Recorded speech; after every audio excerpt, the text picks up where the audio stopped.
श्री अशोक साहू जी। अब हम इनसे जानेंगे कि जो इस तालाब का जो गहरीकरण का और सौंदर्यकरण का कार्य चल रहा है, इसकी प्रेरणा इनको कहाँ से आई।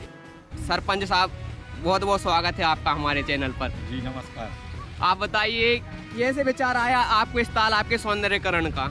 विचार ऐसे आया कि जैसे एक स्लोगन है, जल ही जीवन जल है। ही जीवन है। तो हमारा तालाब है, तो ये हमारे पूरे खमलासा के एक आस्था का केंद्र है। वो लोगों का बहुत जुड़ाव है तालाब से। तो मेरी मम्मी 2015 में जब सरपंच बनी थी, तो जब से मतलब ऐसा एक सोच रखी थी कि तालाब का जीर्णोद्धार करना है, गहरीकरण करना है, घाट बनाना है। तो 2016 में इसके हमने 200 मीटर घाट बना दिए थे। और उस टाइम ऐसी फंड की व्यवस्था नहीं थी कि तालाब को अपन गहरीकरण कर सकें, और तालाब में लागत ज़्यादा थी। दोनों तरफ अपन ने गार्डन का सोचा था कि पेड़ पौधे भी लगाएं अपन, और एक पिचिंग भर के एक ऐसा पाथे बनाए कि लोग, गांव के लोग यहाँ घूमने के लिए आएँ, और एक लोगों का एक उत्साह मतलब वो बढ़े कि जागरूकता है कि तालाब के प्रति उनके क्या मतलब एक नियम है कि तालाब को गंदा नहीं करना है, पानी को स्वच्छ रखना है, फालतू चीज़ें तालाब में नहीं डालना है।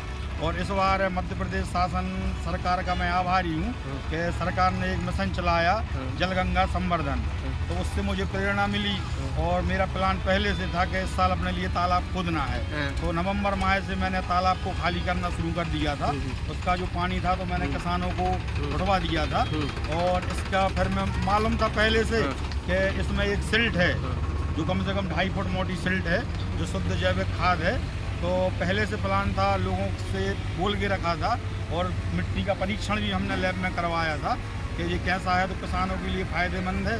तो ग्राम पंचायत द्वारा ये ट्राली भर के दी जा रही हैं, और सब किसान ले जा रहे हैं। इसका कोई खर्च भी वसूला जा रहा है क्या किसानों से? कैसा? नहीं, कोई फिर सब निःशुल्क भरी जा रही है ट्राली, कोई 1 रुपये का शुल्क नहीं लिया जा रहा है। और जब तक मानसून नहीं आता तब तक खुदाई चलेगी, और कम से कम 4 से 5 फुट का इसका प्लान है। और दोनों तरफ एक टोवाल डाल के ऐसा पिचिंग है कि तालाब को एक नया आकार दिया जाए, तालाब को और विस्तारीकरण का भी है कि तालाब को और बड़ा किया जाए। दोनों तरफ पाथवे बनेंगे लोगों को घूमने के लिए, स्ट्रीट लाइट लगेगी, बेंच डलेंगी बैठने के लिए।